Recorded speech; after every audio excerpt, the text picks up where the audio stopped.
अस्सलाम वालेकुम रहमतुल्लाहि व बरकातहू। यहाँ पे हमने एक सीरीज स्टार्ट की थी। क्लास जो 10th है उनका जो सिविक्स है उसको हमने यहाँ पे स्टार्ट किया था, और उस क्लास 10th के सिविक्स में हमने चैप्टर स्टार्ट किया था फेडरलिज्म।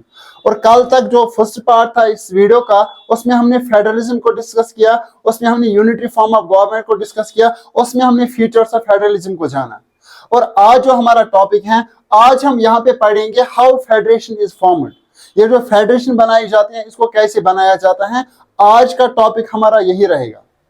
तो आपको सिंपल याद रखना है, फेडरेशन को बनाने के लिए जो है हमारे पास दो वेज होते हैं, हमारे पास टू वेज होते हैं फेडरेशन को फॉर्म करने की।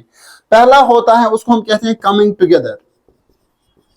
तो आपको याद रखना है कमिंग टुगेदर ये वो सिस्टम होता है जिसमें क्या होता है, जिसमें बहुत सारी इंडिपेंडेंट स्टेट्स आती हैं।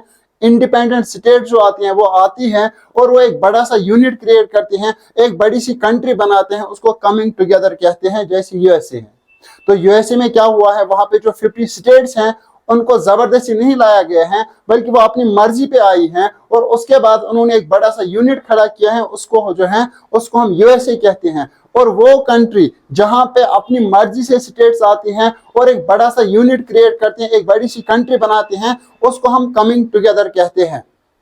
और दूसरा जो होता है वो होता है होल्डिंग टुगेदर। होल्डिंग टुगेदर में क्या होता है, यहाँ पे एक जो कंट्री पहले से कंट्री होती है, वो कंट्री के अंदर जो कॉन्स्टिट्यूशन होता है, वो कॉन्स्टिट्यूशन डिसाइड करता है कि हम पावर को डिफरेंट लेवल्स में जो है डिवाइड करेंगे। तो आपको याद रखनी है डिफरेंस। कमिंग टुगेदर में क्या होता है, वहां पे इंडिपेंडेंट स्टेट्स आती हैं और वो एक बड़ा सा यूनिट क्रिएट करते हैं, एक बड़ी सी कंट्री बनाते हैं। लेकिन होल्डिंग टुगेदर जो है, इसमें पहले से एक कंट्री होती है, उस कंट्री के अंदर जो कॉन्स्टिट्यूशन होता है या जो वहां पे लॉ मेकिंग बॉडी होती है, वो डिसाइड करते हैं कि हम कंट्री के अंदर जो है पावर को डिफरेंट लेवल्स में डिस्ट्रीब्यूट करेंगे, डिफरेंट लेवल्स में पावर को शेयर करेंगे। ये डिफरेंस है between coming together and holding together. लेकिन मेन जो डिफरेंस आपको याद रखनी है वो आपको ये याद रखनी है कि जो कमिंग टुगेदर होता है वहां पे इक्वल डिस्ट्रीब्यूशन ऑफ पावर होता है। मतलब जो यहाँ पे coming together like USA like Switzerland है, वहां पे अगर हम पावर शेयरिंग की बात करेंगे, वहां पे इक्वल पावर शेयरिंग होती है। जितना पावर सेंटर के हाथ में होता है उतना पावर वहां पे स्टेट्स के हाथ में भी होता है, मतलब वहां पे 50-50 होता है। तो आपको याद रखना है कि जो कमिंग टुगेदर होता है वहां पे पावर को इक्वली डिस्ट्रीब्यूट किया जाता है, पावर को इक्वली शेयर किया जाता है between central government and state government. लेकिन जो होल्डिंग टुगेदर होता है वहां पे ज्यादा पावर जो है सेंट्रल गवर्नमेंट को दिया जाता है as compare to state government. तो आपको याद रखना है कि जो होल्डिंग टुगेदर होता है वहां पे ज्यादा पावर जो है सेंटर को दिया जाता है और कम पावर स्टेट्स को दिया जाता है। और मैक्सिमम बच्चों का यही सवाल रहता है कि सर ये जो होल्डिंग टुगेदर में पावर अनइक्वल डिस्ट्रीब्यूशन होता है ये क्यों होता है, यहाँ पे क्यों ज्यादा पावर सेंटर को दिया जाता है। असल में जो holding together like Belgium like India, यहाँ पे क्या होता है, यहाँ पे जो स्टेट्स होती हैं हर एक स्टेट वो राजी नहीं होती है, वो सेट्स पे नहीं होती है कंट्री के साथ रहना। हर एक स्टेट जो होती है वो नहीं चाहती है पर्टिकुलर कंट्री के साथ रहना। तो वहां पे हम क्या करते हैं, वहां पे हम ज्यादा पावर सेंटर को देते हैं ताकि वो उन स्टेट्स को होल्ड कर सके, वो उन स्टेट्स को खुद के साथ जोड़ सके। इसको हम होल्डिंग टुगेदर कहते हैं। तो इंडिया और ब्रिटेन जो है वहां पे ज्यादा पावर, सॉरी इंडिया और बेल्जियम जो है वहां पे ज्यादा पावर सेंट्रल गवर्नमेंट को दिया गया है as compare to state governments.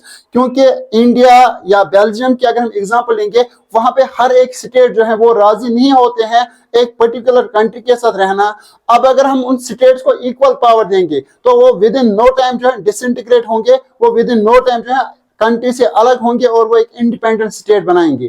तो इंडिपेंडेंट स्टेट बनाने से, डिसइंटीग्रेट होने से बचने के लिए क्या किया जाता है, यहाँ पे सेंट्रल गवर्नमेंट को ज्यादा पावर दिया जाता है और स्टेट गवर्नमेंट को जो है यहाँ पे कम पावर दिया जाता है। ये आपको डिफरेंस याद रखनी है। अब जो हमारा यहाँ पे नेक्स्ट टॉपिक है वो है how did India became a federal country. यहाँ पे हम जानेंगे कि इंडिया में जो है फेडरलिज्म का कंसेप्ट कैसे आया, इंडिया में हमने डिवीजन ऑफ पावर को क्यों किया। तो अगर हम यहाँ पे बात करेंगे कॉन्स्टिट्यूएंट असेंबली की, तो कॉन्स्टिट्यूएंट असेंबली ये वो बॉडी थी हमारे यहाँ जिन्होंने इंडिया का कॉन्स्टिट्यूशन बनाया। तो इस कॉन्स्टिट्यूएंट असेंबली ने डिसाइड किया कि हम इंडिया में क्या है, इंडिया में हम फेडरलिज्म को कायम करेंगे। लेकिन इंडिया में प्योर फेडरलिज्म नहीं है, यहाँ पे क्वाजी फेडरलिज्म है। सर क्वाजी फेडरलिज्म का मतलब क्या है? क्वाजी फेडरलिज्म वहां पे भी डिवीजन ऑफ पावर होता है, लेकिन ज्यादा पावर सेंटर को दिया जाता है। और मैंने इसका आंसर पहले ही दिया है कि हमने इंडिया में ज्यादा पावर सेंटर को क्यों दिया है, वो मैंने पहले ही डिस्कस किया है। तो इंडिया में जो है, जो कॉन्स्टिट्यूएंट असेंबली थी, इन्होंने डिसाइड किया कि हम क्या करेंगे, हम इंडिया में पावर को डिस्ट्रीब्यूट करेंगे। और जब 1946 में हमने कॉन्स्टिट्यूशन को बनाना शुरू किया, तो 1946 से लेके 1949 के दौरान उन्होंने डिसाइड किया कि हम इंडिया में 2 लेवल्स रखेंगे। हम इंडिया में क्या करेंगे, हम इंडिया में 2 लेवल्स रखेंगे, मतलब हम यहाँ पे 2 लेवल्स में जो है पावर को डिस्ट्रीब्यूट करेंगे। एक डिसाइड हुआ कि हम सेंट्रल गवर्नमेंट को यहाँ पे पावर देंगे, दूसरा जो है यहाँ पे जो है स्टेट गवर्नमेंट को भी पावर दिया जाएगा। तो आपको याद रखना है, इंडिया में जब कॉन्स्टिट्यूएंट असेंबली डिस्कशन कर रही थी, जब वो डिस्कस कर रहे थे रिगार्डिंग पावर शेयरिंग, तो उस टाइम डिसाइड ये हुआ कि हम इंडिया में 2 लेवल्स जो है यहाँ पे रखेंगे। एक तो हम सेंट्रल गवर्नमेंट रखेंगे, दूसरा जो है हम स्टेट गवर्नमेंट को रखेंगे। लेकिन 1991 तक आते आते इंडिया की जो पॉपुलेशन है वो बढ़ गई, इंडिया में जो डेथ रेट है वो कम हुई और जो बर्थ रेट है वो ठीक ज्यादा रही, जिसकी वजह से इंडिया की पॉपुलेशन बहुत ही रैपिडली बढ़ गई। तो 1991 के बाद इंडिया में जो यहाँ पे गवर्नमेंट थी, तो उन्होंने डिसाइड किया कि हम क्या करेंगे, हम इंडिया में और एक लेवल को इंट्रोड्यूस करेंगे और एक लेवल को इसमें जोड़ेंगे। और 1991 के बाद जो है इंडिया में लोकल गवर्नमेंट का कंसेप्ट लाया गया। तो मैं फिर से रिपीट कर रहा हूं, ये जो कॉन्स्टिट्यूएंट असेंबली थी हमारी, जिन्होंने कॉन्स्टिट्यूशन बनाया, उन्होंने सिर्फ 2 लेवल्स ऑफ गवर्नमेंट रखी थी। एक उन्होंने सेंट्रल गवर्नमेंट रखी थी, दूसरा जो है उन्होंने स्टेट गवर्नमेंट को इंट्रोड्यूस किया था। लेकिन 1991 तक आते आते फिर यहाँ पे जो है 3rd लेवल ऑफ गवर्नमेंट को भी इंट्रोड्यूस किया गया, जो है यहाँ पे लोकल गवर्नमेंट। तो वो टॉपिक पढ़ने से पहले हम यहाँ पे डिस्कस करेंगे कि सेंट्रल गवर्नमेंट के पास क्या पावर्स होते हैं, स्टेट गवर्नमेंट के पास क्या पावर्स होते हैं। यहाँ पे हम डिस्कस करेंगे सेंट्रल गवर्नमेंट किन सब्जेक्ट्स पे लॉ बना सकता है, स्टेट गवर्नमेंट जो होती है वो किन सब्जेक्ट्स पे लॉ बना सकती है। तो यहाँ पे हम ये डिस्कस करेंगे। अब इसमें हम देखेंगे कि जो हमें 3 लिस्ट्स दिए गए हैं, लाइक यूनियन लिस्ट, हमें स्टेट लिस्ट, हमें कंकरेंट लिस्ट, हमें हमारे कॉन्स्टिट्यूशन में 3 लिस्ट्स दिए गए हैं। और इन लिस्ट्स में हम देखेंगे कि जो यहाँ पे यूनियन लिस्ट है, जिसपे सिर्फ सेंटर लॉ बना सकता है, हम देखेंगे किन सब्जेक्ट्स पे जो है सेंट्रल गवर्नमेंट वो लॉ बना सकता है, जो स्टेट गवर्नमेंट है वो किन सब्जेक्ट्स पे लॉ बना सकता है। और कंकरेंट में हम देखेंगे कि ये जो सेंट्रल और जो स्टेट गवर्नमेंट है, इन दोनों को मिलके एक लिस्ट दिया गया है, जिसको कंकरेंट लिस्ट कहते हैं। मतलब कंकरेंट लिस्ट पे जो है सेंट्रल गवर्नमेंट भी लॉ बना सकता है और जो स्टेट गवर्नमेंट है वो भी लॉ बना सकता है। लेकिन कभी क्या होता है, कभी कंफ्लिक्ट होता है between central government and state government. अगर सेंट्रल गवर्नमेंट ने भी किसी पे लॉ बनाया, स्टेट ने भी लॉ बनाया, अब यहाँ पे कन्फ्लिक्ट होता है, तो कन्फ्लिक्ट के बाद यहाँ पे जो है सेंट्रल गवर्नमेंट का माना जाता है, जो स्टेट गवर्नमेंट होती है यहाँ पे उनका नहीं माना जाता है। अगर किसी भी कंकरेंट लिस्ट के सब्जेक्ट पे कोई इशू होगा, कोई कन्फ्लिक्ट होगा। पहले हम यहाँ पे अब अच्छे से जानेंगे यूनियन लिस्ट में जो है सेंट्रल गवर्नमेंट को किन चीजों पे अथॉरिटी दी गई है। स्टेट लिस्ट में हम देखेंगे जो स्टेट गवर्नमेंट है वो किन पे लॉज बना सकते हैं। और कंकरेंट में हम देखेंगे ये दोनों सेंट्रल गवर्नमेंट और स्टेट गवर्नमेंट ये मिल के किन पे लॉ बना सकते हैं। तो पहले हम यहाँ पे देखेंगे यूनियन लिस्ट। तो आपको याद रखना है, ये वो लिस्ट है, ये वो सब्जेक्ट्स हैं जिन पे सिर्फ सेंट्रल गवर्नमेंट लॉ बना सकती है। इसमें पहले दिया गया है डिफेंस, लाइक जो आर्मी है, जो हमारे यहाँ आर्मी है, उस पे जो लॉ है वो सिर्फ सेंट्रल गवर्नमेंट बना सकता है, स्टेट गवर्नमेंट आर्मी पे लॉ नहीं बना सकता है।